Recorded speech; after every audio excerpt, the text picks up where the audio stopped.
Picture your emotions stacked on a ladder where the heavy negative emotions sit down at the bottom and the light positive ones live up at the very top. Every single feeling has its own rung, and each rung expands your energy just a little bit more than the one below it.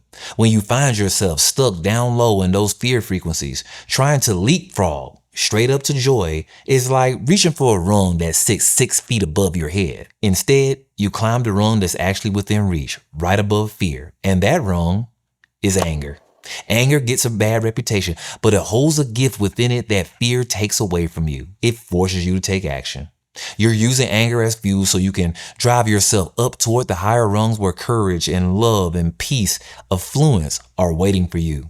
The one thing that I'm going to remind you of in this part is that you treat anger as a state that you're driving through, that you're making your way through, not a state that you settle down and buy a house in. It's just there to get you moving up the highway of power again toward the lighter feelings that you actually want to live in every single day.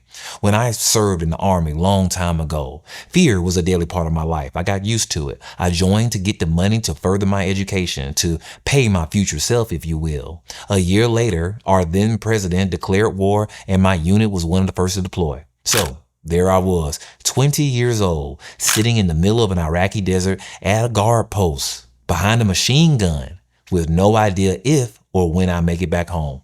Every single worst case scenario that I've ever feared started to flood my mind all at once. But I had no exit, so I made a decision right then and there. I stopped feeding the fear and put my focus on the end that I wanted to experience, which was getting home to my family safe and sound. Every single day, I rehearsed this in my mind without telling anyone. Where I go when I got back, what I eat when I got there, who would I spend more time with, and how I live my life with far more purpose than I ever had before. Every single soldier imagines some version of this when they find themselves in the middle of a war. We live in the end so that the day-to-day circumstances don't swallow us up whole. And when we do that, when we do come back to the present, we find something to be grateful for in the smallest things that you normally take for granted. A home-cooked meal, a hot shower, a handwritten letter from someone who loves you. When was the last time you received something like that?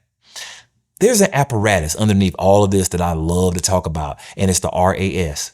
Your brain has a reticular activating system, and its one job, is to decide what you notice out of the flood of information that's hitting your brain every single second. Whatever you focus on, it flags as important and shows you more of it. Direct your attention towards everything that could go wrong, and your RAS becomes a powerful radar that'll find you something to fear. Aiming at the solution to your problems, and it'll reveal the opportunities, the resources, and the reasons why it's all possible for you. I didn't just tell myself to think positively out there in that desert. I trained my filter to see the positive buried underneath all of the negative. I came home from 2 deployments, safe and sound with a little bit of money in my pocket, because home was what I chose to focus on instead of the fear of never seeing it again. If I could do that back then you can do it with whatever chapter in your life that you're standing in right now. If you're surrounded by your worst fears, move your focus to the end of those fears. Move it to the good that's already around you, because it's already there once you point your filter at it. Just like I did back then, most people carry a secret fear about timing more than anything else. Fear and time are joined together at the hip in this 3D reality that is governed by time. They want the relationship, they want the money, they want the breakthrough in their career, and underneath all of that sits a ticking time bomb, reminding them that it will never show up, or it will land just outside the window where it will still feel good to have it. So here's the next piece of the blueprint just for you.